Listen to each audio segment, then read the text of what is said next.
the world is not set up for neurodivergent people. It's almost like one day someone decided that was the norm, that was how we should behave. What are the best bits of ADHD? Well, I like to talk. Yeah. I love to talk to random people. I'm absolutely obsessed with stationery. I'm always on time. You know, WhatsApp groups about friends. Oh, you're always the first to reply. Because otherwise I won't, ever. Like, it's now or never. Whiteboards are my friend. We have like one on the fridge. We have we have 3 on the fridge. Ooh, that looks fun and glitzy. There we go. Meet Hester. I'm here for that vibe. Our next guest was shining the spotlight on neurodivergence way before me. After being diagnosed with ADHD in her 40s, Hester and her husband Kelly, who's autistic ADHD, founded Perfectly Autistic, transforming workplaces through neuro-inclusive training, workshops and coaching. But Hester Grainger's not your average coach. She kicked off her career in the media, hosting Channel 5's The Right Stuff, editing magazines and writing for the Huffington Post. With 30 full-time jobs under her belt, Hester's actually the perfect person to help change how companies support those who think differently. Hester's a fountain of knowledge on ADHD.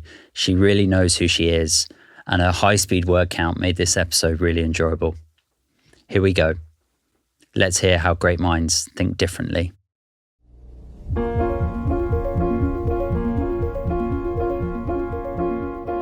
Hi Hester, welcome to the Hidden 20%. Thank We've you. kind of just been doing the podcast before these guys turn the cameras on and the mics. I sort of like to pick up where we sort of left off before we had to pause, which I guess was a bit of maybe the myths, misconceptions, where you think society is at with ADHD right now. Big question. Huge question. How long do we have to answer this one question? And obviously we're going to go off on 1,000 tangents. Yeah, yep. I think at the moment it's just a hot topic and it's seen as cool to have ADHD, which isn't always a good thing, is it? Do you know what I mean? We were just saying there about you see things on TikTok and people are like, oh yeah, that's me because God, I leave my washing in the washing machine for 3 days and I'm losing my keys and lose my phone, must have ADHD. And I think for us, whenever we're doing any training with companies or we're talking to people, we're always like, you can do all those things, but actually, as you know, ADHD is a whole sort of wider topic than that. But also you need to have been doing these things before you were sort of 11 and 12. So like I was told, you know, a couple of friends were like, oh, you sure it's not just like mum brain, baby brain, when I was diagnosed at 43. And I was like, the kids are like 10 and 12 at the time. I was like, baby brain's been a little bit beyond that now. A little bit, you know, I don't know if I can keep clutching at that. Yes. I was going along with that for years. What is ADD? So ADD is attention deficit disorder, but it's not actually a diagnosed term anymore. So you're diagnosed with ADHD. There are 3 different types. So ADHD is attention deficit hyperactivity disorder. And it doesn't actually mean there's like a lack of attention. It's like you just can't necessarily find where to focus that attention, if that makes sense. So ADD in old money is now ADHD inattentive. So that is quite often girls are described sort of away with the fairies or you're easily distracted. Then there's ADHD, which is the hyperactive side, where you're very outwardly noticeable, high word count, fidgeting, can't sit still, etc. And then there's the crossover in the middle, which is combined ADHD, which is the inattentive and the hyperactive. So that's me. So I'm literally like, oh, look, squirrel, very easily distracted, shiny things, etc. This beautiful shelf. I'm like, oh, look. As well as the hyperactive, so as I said, very high word count and fidgeting. That's combined. But I think it's really important to know, if you met my husband, he's also combined. He's also hyperactive. If you met him, you really wouldn't think so. But he's actually, you can be hyperactive internally. Mm-hmm. So his brain just keeps going and going. You're nodding in agreement. I feel that you might get this. I'm combined as well. And it's just that internalized, almost like they often describe it as like a motor that just keeps running. So my husband's really sweet, and Kelly always says, like, you've almost got like the best bits of ADHD. Okay. Like, do you know what I mean? What are the best bits of ADHD? Well, I like to talk. Yeah. I love to talk to random people. Like whenever my kids are out with me, they're always like, don't talk. Oh God, mummy looks like she's about to talk to that person. And I'm always like itching to connect. I don't love connecting. Hell, that's the opposite to me. Yeah. I don't want to talk to anybody. No, well, my husband's like, he just says like, oh, you know, have you met my wife? He says, you know, like a little toy, wind up toy, wind her up, out she goes. There we go. Meet Hester. And Yeah, I think the best bits are, I just want to find out about people. I just love to connect to people, love a random chat to an old person at a bus stop. Not that I'm often at bus stops, but do you know what I mean? I think that's a really good thing. The hyperfocus, I think, if you can somehow zone in on that, that is huge. I just think ADHD is just, for me, like, it's hugely challenging, and I'm not denying that at all. It's massively challenging. What are those challenges for you? Oh, where do we go? The challenges, I think, for me, massively are executive function skills. People sort of argue about this, and there is a study that says like 30 to 40, like if you've got ADHD, there's about 30 to 40% you struggle with your executive function. So say, like, for example, I'm really bad at maths. So say, like, if you're 10, if you've got a 10-year-old child, they're going to have the executive function skills of like a sort of 6.5 or 7-year-old. Okay. So for example, I did a parenting ADHD children workshop recently, and a lot of parents were like, that's why my child can't, like, maybe do their teeth or put their shoes on, like do the laces, the things that you, inverted commas, would expect children to be able to do at a certain time. It doesn't mean that they're not clever and not advanced in other ways, but the executive function skills, like being able to get their school bag ready or not lose their stuff at school, their cardigan, their jumper, whatever, like the functioning skills. So therefore, you can, if you're 30 and you're in the workplace, where we do a lot of work with organisations, it's like working with a 20-year-old. So they might just be seen as a bit more, just not quite on it, or just, you know, a bit more carefree. But is that a slow processing thing? It can be separate to the slow processing, I think. So the executive function is almost like your working memory, your organisational skills, being able to prioritise. So if you're at work, you know, if you've got given a list of actions, if you've got ADHD, everything is seen as important. You haven't almost got that ability to work out, well, actually, that's quite a big project. That's going to take me longer. So therefore, I need to start that quicker, you know, before anything else. You go, oh, that looks fun and glitzy. Yes. Well, let me do that bit of my job. So how given, you know, you spent a lot of your career, you know, producing and being, and you're a mother, being really fucking organised, how has that relationship been? I think I'm organised because I really, really have to be. So, like, when I was diagnosed, the psychologist was like, you know, you have severe, I hate that word, but severe combined ADHD, and you have to work 5 times harder than other people to, like, get your shit together, kind of thing. So I'm always on time, but that's because I leave ridiculously early, because I can't just kind of arrive on time. I have to sort of just... Yeah, if you're on time, you're late. Yeah, do you know what I mean? And, like, you know, I left home like 7:15 today. There was no need for me to do that. But what if this? What if that? What if the tube's late? What if the train's late? Whatever. So the organisational skills, like, people go, oh, you're, you know, WhatsApp groups about friends. Oh, you're always the first to reply. Because otherwise I won't ever. Like, it's now or never. Do you know what I mean? So what role do you play in your friendship group then? I'm probably the doer, because I'm like, got to get it done. So, like, you know, we're going to go out for dinner. Well, I'll book that now. Because, do you know what I mean? I have to. So I probably am seen as organised. And I remember another friend was like, you can't have ADHD, you're just really organised.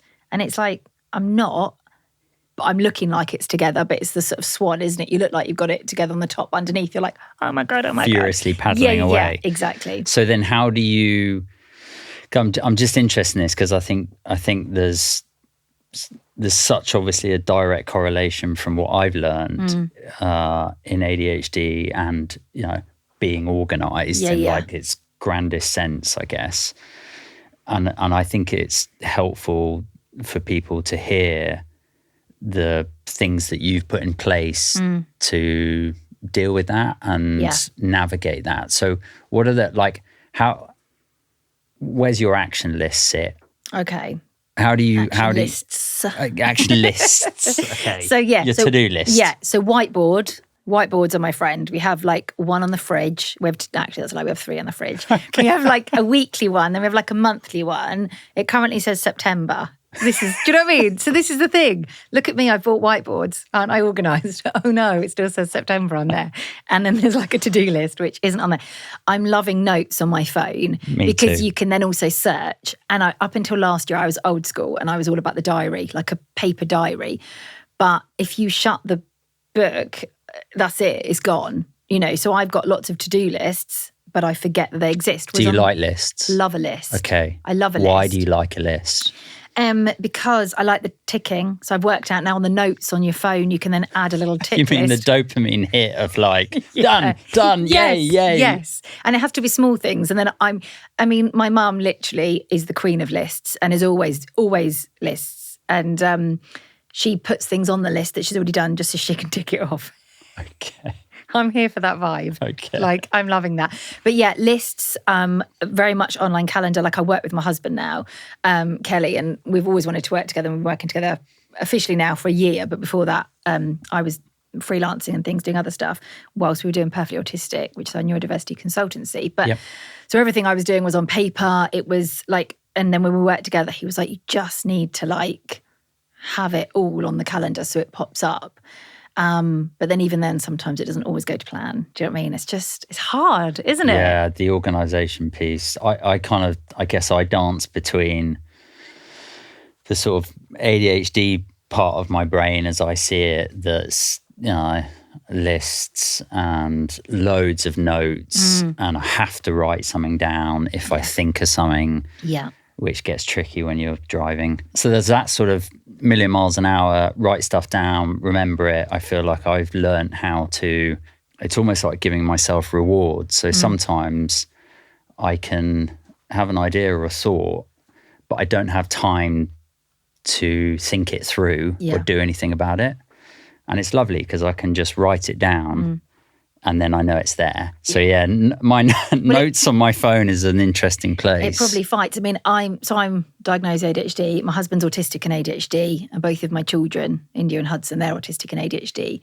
And they quite often talk about like the ADHD and autism fighting each other. And my son is really sweet, Hudson. He's nearly 12, and he's just like a mini me of my husband, and my daughter's a mini me of me.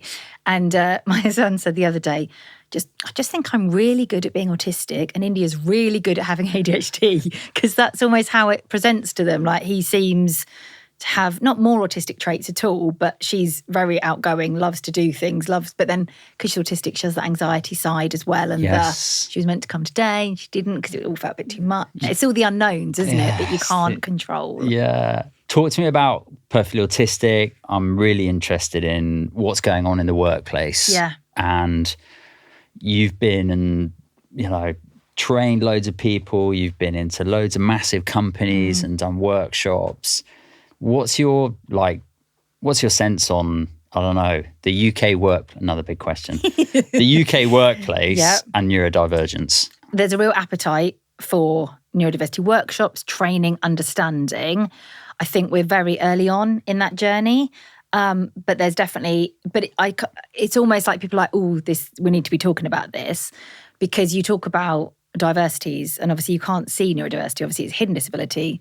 I mean, I have to say everyone's come to us. I would say the appetite is there, and I think companies are really keen to do it and get involved. And I think, but they almost don't quite know what they should be doing. Okay. So we quite often say, well, look, let's start with like an introduction to neurodiversity workshop. We'll come in, maybe a bit of a lunch and learn, quite chilled. It's either Kelly, who's autistic or ADHD, as I said, my husband, or myself will come in, do a session, get everyone up to speed almost, so that everyone's on a similar level. Because naturally, some people are going to know more. Like my husband, he's going to love that I told this. He always does this joke, and I'm like, this is such a dad joke. But get ready. He's always like, oh, if you went and asked someone on the street what neurodiversity is, they'd be like, oh, it's the latest dance act on Britain's Got Talent, right? Now he does this, right, in most of his talks, just to see if he gets a laugh, so he can come home and tell me whether or not it lands. And he's got a laugh from me. He did a conference the other week, and he was like, I got a laugh. And there's like a massive finance conference. I'm like, that's the level then. There we go. Finance people are loving this joke. So yeah, but his point is valid, because I think people go, oh yeah, neurodiversity, and then they're almost like, don't really want to say, okay, what does that actually mean? What does it, you know what I mean? So I think there's a lot of that going on. So with our introduction to neurodiversity, it kind of means that we can go in and talk to people, and roughly 20% of the population, obviously, are neurodivergent. 50% of those people don't know it. You got you and I. I mean, I was 43 before I was diagnosed. I was 40. Yeah, my husband was 44. There seems to be a real tranche of us sort of late 30s up to your 40s, early 50s who weren't diagnosed because we weren't bad enough, in inverted commas, at school. We weren't throwing tables or chairs across the classroom, or we didn't need that much support. You did. And I also locked my teacher in the cupboard. So here we are. But I never got a detention because I talked my way out of it. Very good. I wouldn't let him out of the cupboard until he promised me. Ransom. Yeah, I know. Very good. I mean, I'm quite proud of that. Yeah. Another ADHD trait. Yes. Excellent negotiation skills. Yes. But I think, but again, you weren't then diagnosed when you were younger. So it's like there's almost like a bit of disconnect. And then also there's a lot of people now that are getting diagnosed after their children are being diagnosed. And this is what happened with us. The children were, India and Hudson were diagnosed about 4.5 years ago. And during that process, Kelly was away with work a lot. He worked for a large corporate company and he was in Holland at the time. And I sent him information. He replied, is that about Hudson or is that about me? Because it resonated that strongly with him. And then I was like, that's about Hudson. He was like, oh, because that really rings a bell. So then when we were looking into it, he was like, I think this is me. And we've been together for 22 years. We've been married for 16. And he says he always felt different, but just didn't really quite know why or, why he just thought everyone else could handle things a bit easier at work and stuff. And even like I remember we were going travelling to Australia and looking back now, I'd known Kelly from years before. We'd met when we were like 15 and 17, lost touch 5 years, got back in touch. We'd been together. Went off to Australia after 3 months of knowing each other. Which is like, if my daughter did that, I'd go mad. Yep. You're going travelling and so on. So we did that. And I remember literally jumping up and down at the airport. Like, I have a lot of energy. And I was like, oh my God, we'd like quit our jobs. We'd quit our flats. We like moved out of our, left our friends behind. And he just completely deadpan went, yeah, it should be good. That's just like, oh. And I remember looking and thinking, that's a very calm reaction. What are you like in a crisis? Terrible. I'm like, I just panic and I can't breathe. Okay. Whereas Kelly has thought through every single ramification. I don't know if you're the same. Yeah, I am. Are you there? A crisis for me is like, I had a crisis before we started recording. Okay. The crisis was I didn't have something to hold in my hand. Yeah. Right? That now was, I'm jealous that you've got a pen, but there you go. it's fine. That was a crisis. Yeah. And so, yeah, I mean, we had Adele Tracy on here. We were talking about how she deals with crisis. Thinking, God, people who actually have proper crisis, like emergency, front line, firefighters. Yeah. Like, there's something interesting there in people whose job is to deal with, like, not just like a normal crisis, but like a mega crisis, and that is their job. We do a lot of training for the fire service, and work with the Hampshire and Isle of Wight Fire Service quite a lot. Do a lot of training with them because a high proportion of fire people and police officers, etc., are neurodivergent because you've got shift work, haven't you? So it's different every day. You don't know what you're going to get, all that kind of thing. Yep. So Kelly's done a lot of training with them around how to support your neurodivergent colleagues because there'll be certain industries, naturally, there's a high proportion. Yes. And you wouldn't really think about it in the emergency services, but also really calm in a crisis because you've got a plan. Whereas I'm like, just a little bit. Like I do the fight, flight, or sort of, I'm just like, I freeze. Okay. I don't get past that bit. I'm just standing there and just go, oh my God. How are you with pressure? Yeah, it depends what kind of pressure. But like years ago, one of my very first jobs was working on the right stuff, presenting. I was the booth girl many, many moons ago. That on air sign goes. I'm like, here we go. Do you know what I mean? I absolutely loved it. I remember the editor shouting in my ear so much he made me cry on air. Didn't love that so much. But that kind of, I would say that was quite a pressured job. And it was the right stuff. So it was news. So when like 9/11 happened, we had to scrap everything and go with it. So that was really, but again, very dopamine seeking. And I've always sought out jobs that kind of did that unintentionally. Because you've had 30, is that right? Yeah, it's quite a lot. 30 jobs. And I've never been fired from any of them. Okay. I always have to put that as a caveat. Yeah. Do you know what I mean? Yes. I'm actually quite good. I just get bored really easily. Yes. Yeah, no, 30 full-time jobs. And when you look back over that, what's your reflection? Knowing that you're ADHD. Yeah. I think a lot of neurodivergent people do, I coach, I'm an ADHD coach as well. I coach loads of people who are like, oh my God, I think I'm going to have to quit my job. Because also RSD, rejection sensitive dysphoria, kicks in. So they're like, oh my God, it's terrible. I must have done something awful. I think I'm going to get fired. Had this the other day with a client. And I'm like, so what have you done? Well, my manager looked at me sort of strangely. Okay, so have you done anything? No. So do you, can they fire you for not having done anything wrong? Yes. No. Okay. Right. So you have to break it down and work it through. Yes. So I think there is partly, probably with some jobs, I was a bit like, actually, do I get out first before I get fired? Not that I can't, do you know what I mean? But almost like a bit of saving face kind of thing. And then what about because there's a shiny new bauble? Oh, love a shiny bauble. Yeah. Yeah. Yeah. That's the thing, isn't it? There's, like I said at the beginning, love meeting new people. So me in a new job, hiya. I'm like, I love it. Do you know what I mean? Whereas other people are like, oh God, I could think of nothing worse than having to change jobs. Because I'm like, The thing is, I just love, I'm laughing a lot because I absolutely can't relate. You're like, this is terrible. I'm like, oh, but your shoulders have gone up. But I'm also laughing because I'm so in admiration of you knowing that about yourself and being able to be like, yeah, I love talking to people, and yeah, I love, and I guess I'm now getting to a point more in my life where I'm more okay to be like, I don't have any friends. Yeah. And I don't like meeting people. Yeah. And I don't want to talk to a stranger. Yeah. And I'm kind of okay with that. And I think that's a really good place to be. Kelly always uses an analogy, and I can't think if it's Simon Sinek or someone, that says you wake up like either with coins or no coins. So you wake up with like a pile of coins. Kelly, being autistic and ADHD, has a pile of coins. And every social interaction, like it's like a social currency, you give out a coin. And actually, if the conversation was a bit trickier, you give out a few coins. Yep. So depending on how much interaction you've had with people that day, your coins run out earlier in the day, midday, 3 o'clock, 5 o'clock. So Kelly would be away with work. He'd be away quite a lot for a few days at a time. I'm at home having woken up with no coins. Yes. Like when I got here earlier, I was just like non-stop chats. I was like, I've been really quiet on the train for 2 hours. I was like, high word count. That's what Kelly always says. Got a high word count. And he'll sort of be like, you've not spoken to many people today. It's different. It's different now we work together. But he would come home and he'd be like, no, I'm aware I'm talking quickly now. Yeah. I used to apologise and I don't. I'm just, a bit giddy. And so I wake up with no coins. And every time I have a social interaction, yeah, I love that gain analogy. Coins. And then at the end of the day, my box is full. I always imagine a little treasure box. Kelly's, on the other hand, is empty. Yes. Hudson's is empty.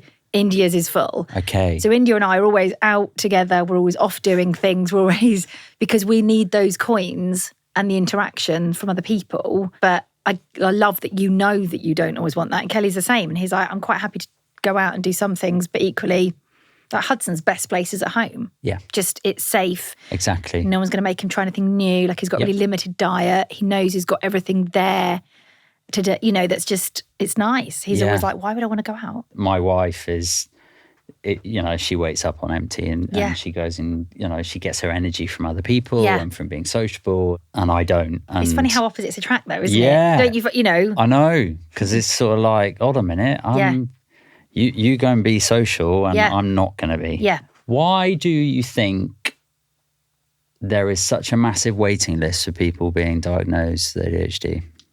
Very good question. I think social media is partly to play. So people are seeing things on social media. I don't think there's an increase in people with ADHD. Okay. I don't think so. I think it's awareness and people are talking about it, people reading about it, and you've got ADHD and autism sort of influencers, and people are going, oh my God, that's me, and feeling a place of, wow, I feel, like I belong. I think the waiting list is so long. In some areas now it's up to 10 years. It makes me... It just is sad. I actually can't think about it. I'm a really sensitive person. That there's a lot of people like me and my family who were then diagnosed during lockdown. And I think that's why the wait's so long, because people had so much time on their own and then looked at why they handled things differently or reacted in different ways to So it's like situation. hangover from COVID and not being able to be assessed. Yes. Bunching up. 100%. And increasing. As well as the awareness of ADHD. You've got Sam Thompson at the moment. You've got lots of celebrities. More in the press talking about their ADHD, which I think is really, really important. And then that makes people go, hold on, that's me. So then they go and seek a diagnosis. So I just think there's a real, hangover is a good word of it.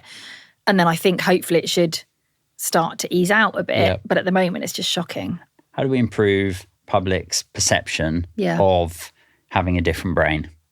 I think it's podcasts like this. I think it's us. You? Yeah, no, I do. And I think it's talking about it. I think it's about training at work, which should hopefully then filter down. I just think people need to talk about it because I think the world is not set up for neurodivergent people, which is obviously if you're autistic, ADHD, dyslexic, dyspraxic, etc. The neurotypical, which obviously if you don't have a neurodivergent brain, is set up for neurotypicals. But it's almost like one day someone decided that was the norm. That was how we should behave. I did a project and a bit of work with Regent Street a while ago, and they were like, right, how can we make our literally Regent Street more neurodivergent friendly, more sort of accessible? And I'm like, this is amazing. This is really cool that you're even having these conversations. But then what was really interesting was horrific street. Like it's a Love from it. an It's architectural stunning, just stunning and iconic and wonderful. Neurodivergent. Oh my God, it's like families.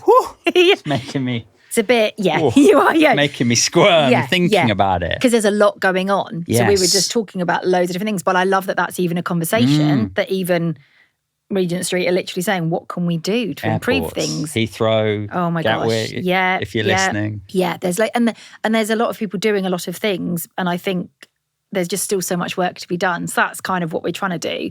The Perfectly Autistic, and like you said, working with big corporate companies, partners with Minds Mental Health at Work, which is amazing. And just the more people that we can train and discuss, and, you know, we then run workshops and training sessions, and everything we do is completely bespoke. So it's completely bespoke for that industry and that company, because everyone is different. There are some pretty crazy stats about sort of unemployment rates and neurodivergence. Why do you think that is? I think it's really difficult. Like we discussed at the beginning that, like, you know, I've had 30 different full-time jobs. So, you know, I think it's about people who are neurodivergent either finding the interview process really difficult because it's not very neurodivergent friendly. Think about, as a society, the amount of pressure we put on eye contact. Firm handshake. Oh, that's not a very firm handshake. You know, they're not going to be very good at the job, which is ridiculous, isn't it? You know, or maybe they talk too much, or they fidgeted, and they obviously weren't. There's all these norms. Norms, aren't there? You know, these societal things that we look and think, oh, that is what makes a good, you know, employee. And Kelly used to work as a recruitment consultant, a headhunter many years ago, and he said, you know, that sort of straight away they'd be like, well, you know, they're going to be any good, and the receptionists were like, well, they were a bit brusque with me. Oh, okay, well, they're not going to be any good for the job, you know. So it's a bit crazy, really. But I think there's a stat around only 16% of autistic people are in full-time employment, which is just crazy. But I think it's just so sad. But the trouble is, if workplaces aren't going to put the effort in to be neurodivergent friendly, to have quiet spaces, to have breakout rooms, to make sure that neurodivergent people are being accommodated without the employer thinking, well, why am I doing this? This is, you know, why should I do this? Actually, there's so much that comes from hiring neurodivergent people: diversity of thought, creativity, innovation, all that kind of thing. And I think there's such a loss of amazing talent, and there's so many people out there. You know, that's where you get loads of business owners, don't you? Either intentionally or unintentionally, that set up their own businesses. But I think there's so much work that needs to be done, and we do a lot of training for that with companies, and do workshops, and we work with recruitment and HR teams, because the whole interview process just needs to change. You know, there's nothing wrong with giving questions beforehand, as long as you do it to everybody, like we said before. If an employee came to me and said, hey, look, I'm struggling with this, or I just think I might be this, or I need to take some time off to do this, and it was centered around neurodivergence, given I am now diagnosed, I'd be like, oh my God, how can I help? Yeah. Definitely. Where do you think, you know, bigger companies where it's harder to do that, where do you think they're at with that access and help for their employees? I think it depends on the company. I think some companies are much more open to it than others. And then I think there are some companies that think they're open to it, and then when it happens, don't actually know what to do.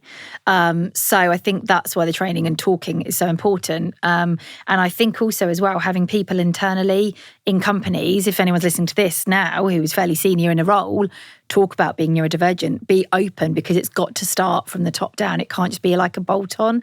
It's got to be sort of embedded in the culture that, look, we're really open. We talk about this. And like you mentioned, you know, people talk about mental health at work, etc. And that's, you know, openly discussed now.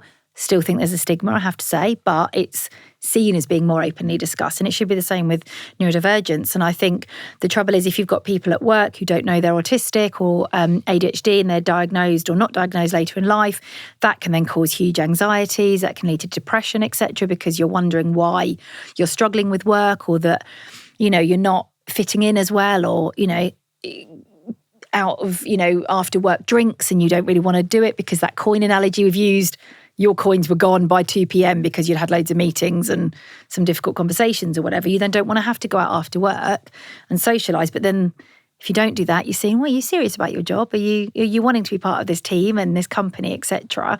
So I think there's a real bit of a crossroads at the moment, I think, where companies are needing to be more open and supporting. And definitely a lot of companies, I think, that come to us are doing that because otherwise they wouldn't be coming to us. Yep. But then some come to us and say, look, we've got loads to learn. What can you teach us? We don't know what we don't know. So quite often we're like, here's a pick and mix. This is what we can offer. This is what we can do. But, talk to your people, see what they want because they know what's going on internally. But I think the depression and anxiety linked to, like you said, people being at work, etc., is just huge because especially women in ADHD, so many women have been misdiagnosed. Thankfully, I wasn't. I feel really grateful for that. But a lot of people were misdiagnosed with anxiety, with, BPD, borderline personality disorder, and I know, bipolar, etc. And I know some women have got these conditions, inverted commas, on their medical records, and they're like, I'm not. It turns out I've got ADHD or I was autistic. And almost like they've got this on their medical records and they're trying to get that removed because they're like, I was misdiagnosed. And that's a huge thing. And that then impacts you. But also then looking back, there's a lot of people Kelly often says he looks back with sadness because he's like, well, what if I'd have chosen a different route? Because he said he always wouldn't have necessarily chosen this corporate route in sales, head of sales and head of marketing and, being a headhunter years ago and a trainer and all that kind of stuff. He was just like, I'd have gone a different path. So I think there's a lot of people that look back with their diagnosis with sadness because you go, God, but when I coach my clients with ADHD coaching, etc., it's about looking forward, which is how I am as a person naturally, because you can look back and grieve and think, gosh, and for a lot of people, they've missed out on lots of different things because of not knowing that they were neurodivergent, which is really sad. But then it's about looking forward, literally looking forwards and looking forward, so that they can then go, right, I know who I am now. I'm only in my 30s or 40s. Here we go kind of thing. Yeah, I think the sort of looking, certainly this late diagnosis, looking back, reflections, I probably had more personally, yeah. I get it. That's why. Yeah. Than maybe lots of sadness or regret. And I don't know whether that's just the way my brain works of like, let's move on. Yes. Let's keep going. We move on. That's also partly ADHD, isn't it? That not quite tick done, but you don't almost sometimes, especially as well, when you've achieved amazing things, you don't always sit there and go, oh my God, look what we've just done. So you do need to try and just be in the moment and be present. But I think for a lot of women, especially with this misdiagnosis, it is absolutely huge and causing a real problem. And I know that, there's a huge problem with mental health and children being undiagnosed. And you talked about the waiting lists for adults, and waiting lists for children is massive as well. And if they're not diagnosed, they can often go through life being told they're stupid or lazy or stop fidgeting or stop talking so much. And that has a huge impact as well, which is really sad because there's going to be a whole generation of children with really poor mental health because of undiagnosed conditions. Yeah, and the school system, I've got 3 girls, and the school system, I know it's not a kind of just broad brush stroke of like it's just not up to scratch, but I think it's, and I could see this sort of happening in the workplace of like, oh, if you're autistic, here's a really good company to work for. Yeah. And if you're ADHD, here's another really good company. And this company is really good for dyslexic people. And this is the thing, isn't it? I think I could go on for days about schools and I won't. We actually home educate our children. So that's a whole nother conversation because It just didn't work for us and we tried. And there's not a lot of places available for children who are really bright, who are where they should be academically or ahead academically, but can't cope with the sensory element of the classroom, of the school, of assemblies, of that kind uniform, of et cetera. Dear God, the itchiness of the, all that kind of stuff. So, but like you said, it's almost then about not pigeonholing people, but there just isn't enough specialist placements, you sort of hear of people in EHCPs for children, which is educational healthcare plans to get the support. And this is why there's so much of a problem with the delay in diagnosis, because without this inverted commas label, people often say, why do you want to label them, either yourself or your children? But without a label, you cannot get the support. But then these children grow up and then go to work. And this is what we always say selfishly at Perfectly Autistic. We kind of want to make the world a better place so that when India and Hudson go out and get a job, the world's a bit more like, yeah, okay, you can tick that box to say you're autistic or ADHD, and people aren't going to go, oh, okay, what does that mean? How does that look? What do we do with this? I'm not quite sure. So we always sort of say that, both India and Hudson are going to go out and do great things. We're trying to just, selfishly talk about it as much as we can, educate people as much as we can, and have these conversations. So it's like now they've changed like Autism Awareness Month to Autism Acceptance Month, because great, you're aware of it. Let's start accepting it, and let's start accepting that it's okay. Like, we quite often tell a story that, like, when India was first diagnosed, she was at school and they went around the class, it was something completely separate, had to say why they were different and what made them different, which was really cute. And India came home, she was about 9 at the time, and said, I told my class I was autistic. And we were like, oh my God, that's amazing. And she said, I explained what it meant. And then everyone went around and shared something that was different about them. So India then was like, so it's normal to be different, because we're all different here. But I think it's about, in an ideal world, it's about making the workplace especially more neurodivergent friendly so that people can thrive, people can be themselves. And they need to do that with the understanding and the knowledge that it's normal to be different. And when we talk about stuff, when we talk about reasonable adjustments at work and things, everything we do, it benefits everybody. I always go, it's not about you, Barry, being dyslexic or being autistic. It's not for the for one. you and you and you. Yes. It's just, let's put these things in place, because lots of people don't want smelly kitchens in the middle of their office, or lots of people don't want, bright strip lights overhead. It's making it level playing field for everybody. So I think it's just kind of the acceptance piece, I think, and just realising it is normal to be different. So, if someone doesn't make eye contact when they first meet with you, don't judge them. Or if someone's very high word count, don't judge them. Like, that's okay. We have, if you're watching, you can see our neuro-spicy cabinet of contributions, catchy term, just wonderful societal contributions from people whose brains behave differently. Did you bring something for our shelf? I did, but my ADHD brain just went into overdrive. And then I was planning this for weeks, and then I left it to the last minute. So here we go. It's very ADHD. So I didn't even realise how on brand it is if anyone's watching. This is a fluffy pen, okay? I'm absolutely obsessed with stationery, completely obsessed. And I just thought it was a thing from when I was younger. You meet a lot of fellow ADHDers who are obsessed. And I think there's almost something where I believe if I buy a planner or buy a diary, by osmosis, I'm going to become more organised. So this pen symbolises that. It's fluffy, so very textured, love a bit of faux fur. It's a great fiddle. It is also neon. So this is what I'm putting winner on the shelf. Stick it on the shelf. Can I pop it next to Billy? And also it's like pom-pom. I love a pom-pom. Billie Eilish should be happy about that. I think she would. I think she'd like, look at that. That was meant to be, wasn't it? Thank you very much, Hester, for coming on.